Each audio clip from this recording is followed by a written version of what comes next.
The hot hatchback segment is shrinking in North America. Volkswagen is no longer going to sell the Golf here. They're no longer going to sell anything but the GTI and the Golf R. They realized that most people just want to buy a crossover other than enthusiasts like you and me. We want something that's fun and still practical. You know, we want a backpack that we can sprint in. Yeah, it's a backpack. It's a responsible backpack, but it's quick. Oh, all right.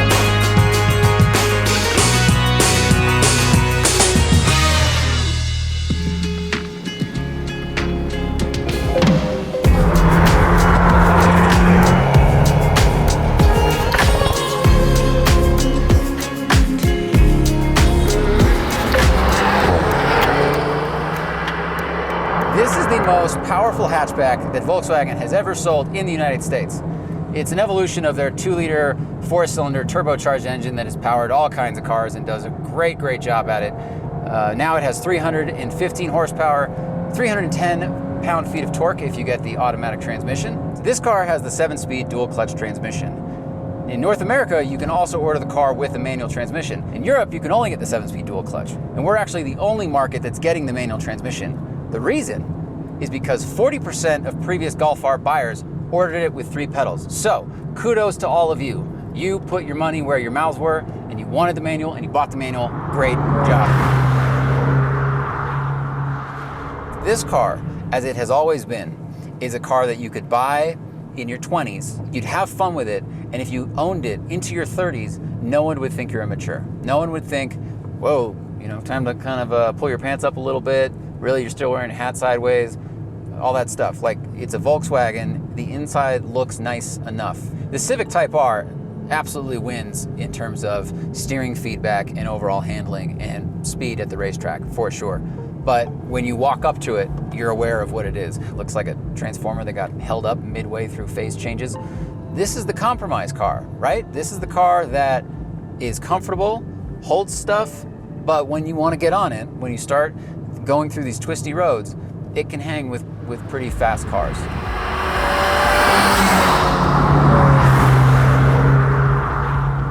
Let's talk about the driving modes. We've got comfort, sport, race, drift, special, which is Nürburgring, and then individual. What Nürburgring mode is, it was developed, well, at the Nürburgring. They made the suspension a little softer, but they kept the throttle response and shifting response really quick, which has served us well on this lightly bumpy road. Some of that magic comes from the suspension. You have electronic adjustable dampers, and there are like 15 different adjustments you could make on them from softest to hard. That allows you to have that wonderful, comfortable ride when you're going to work, and then, you know, once you get on a road you like or go to the track, you firm things up a bit, and now you have a sports car, or a car doing an impression of a sports car. It's actually so comfortable in here and so quiet, and actually softly sprung, you don't really notice how fast you're going. But this will do 0 to 60 in the mid-4s. It actually runs the quarter mile in about the same time as the 996 Porsche Turbo. That's the age we live in. Let's talk about the steering. It has the weight, you know, doing an impression of a sporting feel, but I'm not feeling anything through the front tires. And honestly, the rack was a little bit slower than I was expecting. It is a variable ratio, but there's been a couple times on this road where I'm adding more turn, you know, more lock than I thought I would need. And that's compared to other modern cars I've driven recently. I just wish I knew what the front wheels were doing. You don't call. You never call, front wheels. You don't call, you don't write. I never know what you're up to. And then all of a sudden we're turning. Yeah, everything just feels a little bit slower than the Civic Type R Veloster.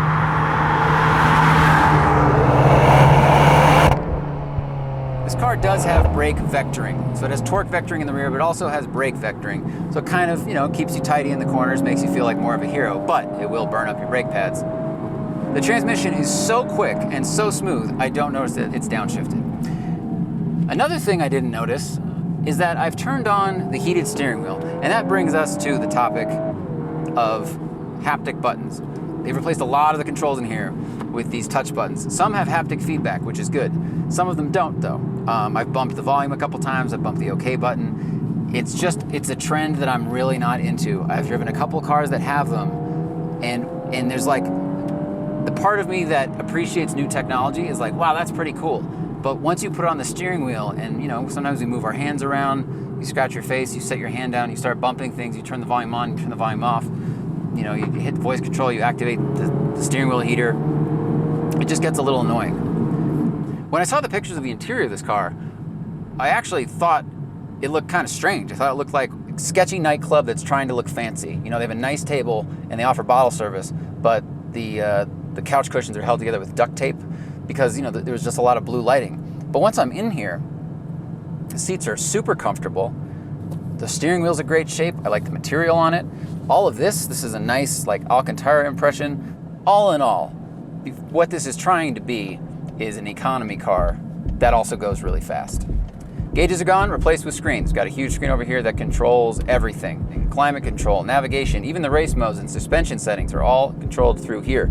There's no sport button down here. You do have a little R button on the wheel that's kind of a shortcut to your driving modes, but all the media, everything is done here. It's really clear. It's super easy to read. I think it looks really modern and good.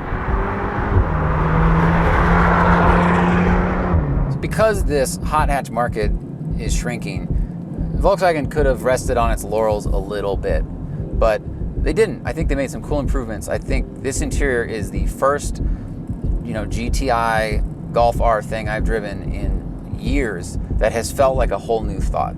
To explore the Golf's more aggressive driving modes, I went to High Plains Raceway and handed the wheel over to 2020 Pikes Peak champion Yoshihara.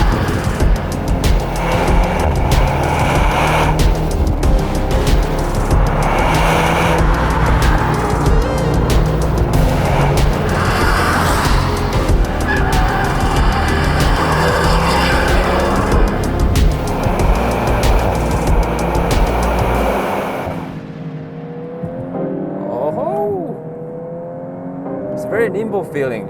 Yeah? I don't think the power is super fast, but it's fast. And I think the lightweight helps a lot. I can feel the car's light. Let's see the braking. Jeez. Entering at 130. Wow. I'm not used to this truck yet, but I can kind of push it because I feel like I can control the car. Okay. It's so light. Whoa. Suspension feels a little too soft to me. Okay. Even though this is like a race mode. Right. Yeah, we put it in race mode. We have ESC off. See, when you turning in, Yep. dive, and then you feel the roll quite a bit.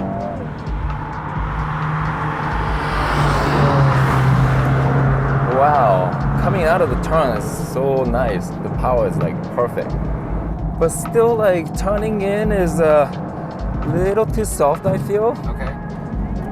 See, leaning outside so much. Right. But once you step on the gas, it's really nice coming out of turn. Of course, I need more feedback, more like a grip feedback. Right. I couldn't really feel the front wheels. Right. Okay. It's a really comfortable car on the street. It is. I found it really soft, but now we firmed it up, and you can see our heads are bouncing around because the tarmac's a little bumpy here. It's very adjustable. Whoa. How do the brakes feel? So the brake feels really good, but the pedal feels, I feel like it's a little bit different from when I start driving. Okay. I don't know if that makes sense. Like it's fading a bit? A little bit, maybe. Civic Type R is bigger. It's 10 inches longer, and the weight, and this isn't official, we haven't weighed this car, but what we've seen is it's about 3,100, 3,200 pounds, depending on if you get the sunroof and the automatic transmission. And the Civic Type R is right there. Yep. So I don't know, which one of those would you have? I actually definitely feel lighter with this car over FK8 for some reason. I know the number might be pretty close, but this car feels more lighter, more nimble feel. Wow. And for some reason a little bit smaller, which is true, right? Yes, it is. It's a shorter car. But the turning and stuff, I think Civic's better. Yeah. Ooh. All right. So even this car is all-wheel drive. Yeah. Until I really push hard, I feel like this car is four-wheel drive. It's mostly front-wheel drive, and then it sends power to the rear when it needs it and when it wants to. Okay. So this is the most advanced all-wheel drive system they've made, but it's still not the same as Subaru STIs, where it's built from the ground up as all-wheel drive car.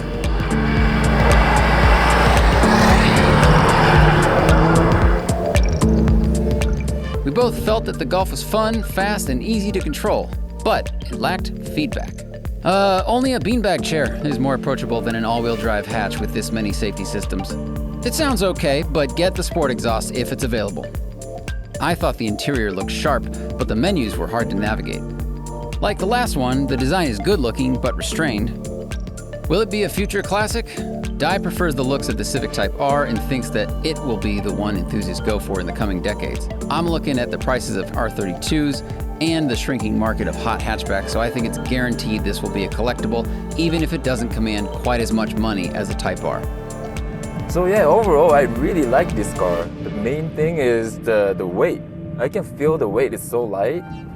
You know, like, the power is actually perfect for this weight. It's definitely not overpowered, but still fast. It kind of scares me, on the top end. I mean, the straight end, So It scares you at the end of the straight? Yeah, Great. It's like 120, 130, right? Something like that.